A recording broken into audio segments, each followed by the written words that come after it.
Big Brother, mainstream media, government cover-ups. You want answers? Well, so does he. He's Alex Jones on the GCN Radio Network. And now, live from Austin, Texas, Alex Jones. All right, doing 5 more minutes with James Delingpole, and I promise I'm getting to your phone calls and a bunch of other news. You know, there's been another oil well explosion, but thank God they're only reporting 1 injury, no deaths. And it doesn't look like it's leaking, so we'll continue to watch that situation.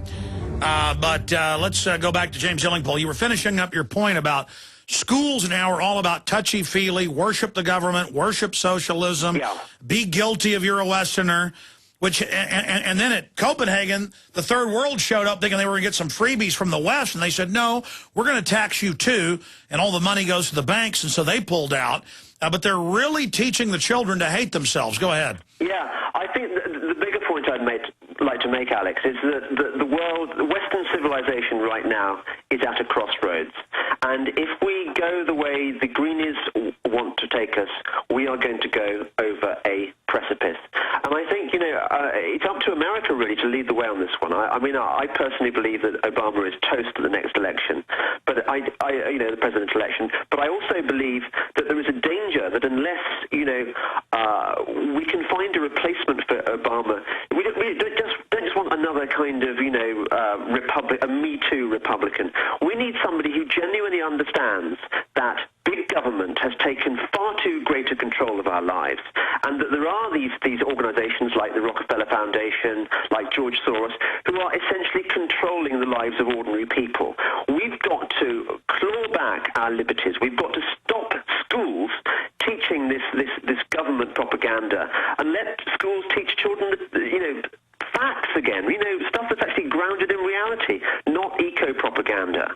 And only then, I think, can we give ourselves a decent future. Otherwise, we are in serious trouble. You're right. And now I see stuff in England where they're saying if your parents were ever involved in crime or poor, children are being put in databases for their bad genes. And there's also this whole eugenics arm of the Green movement where they're talking about screening you, deciding if you can have children according to your behavior, not just your genetics. And when you really scratch the surface, these people are admitted eugenicists.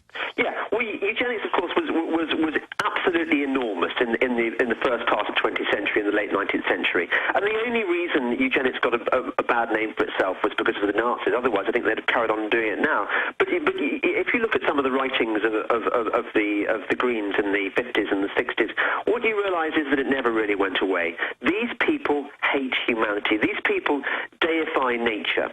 For them, Gaia is the new religion. I mean, you know, the environmentalism is the new world religion. It's replaced Christianity. It's replaced even Islam as the dominant faith of the world.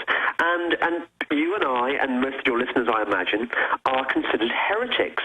And this is a struggle we're going to have to face. You know, we are. You know, they would like to burn us at the stake if they could, and we need to be careful. But all we can do is you know, speak the truth, speak truth to power, which is what your show does. Well, James, I appreciate you joining us. No, thanks for having me. No, you bet. Briefly, in 1 minute, tell us about your book, your latest book, and also the website. Yeah, well, actually, I've got a book coming out shortly in America in time for Christmas called 365 Ways to Drive Liberals Crazy, which is going to be published by Regnery. I've also got a book you're going to totally love coming out soon called Watermelons, in which I describe this whole massive green eco-conspiracy and explain how it's happened and what we can do about it.